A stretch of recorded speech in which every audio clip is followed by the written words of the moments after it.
Peu après 20 h hier soir, les premières frappes.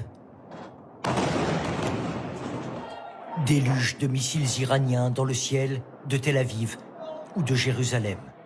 La majorité interceptée par le système de défense.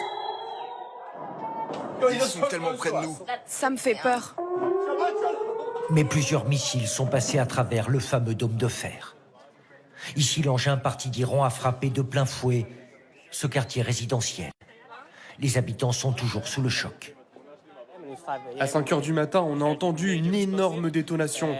On a vu les vitres exploser, les fenêtres, les clôtures, tout a été soufflé.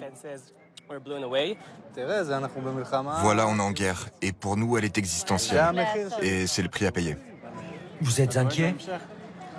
Très, très. Vivre ici, dans ce pays, c'est vraiment devenu un défi. C'est toute une rue qui est défigurée. Voitures empilées. Le missile ici a tué au moins une personne. Dans la maison de la famille Malkiel, on récupère tout ce qui peut l'être, c'est-à-dire pas grand-chose d'une vie de 30 ans. Je n'arrive pas à imaginer que cette maison soit la nôtre. Elle est méconnaissable. D'autres lieux dans la banlieue de Tel Aviv ont été touchés après les 3 vagues d'attaques de la nuit dernière. Selon l'armée israélienne, près d'une dizaine de missiles iraniens ont touché des habitations comme ici.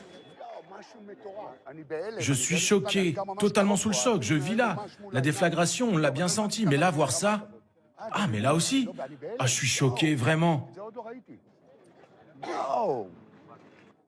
Je n'aurais jamais imaginé vivre ça. Car les frappes iraniennes sont impressionnantes.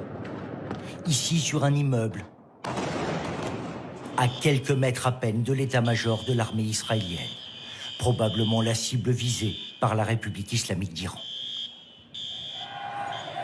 Toute la soirée à Téhéran, ces Iraniens ont célébré ces attaques, drapeaux à la main, criant à la mort d'Israël.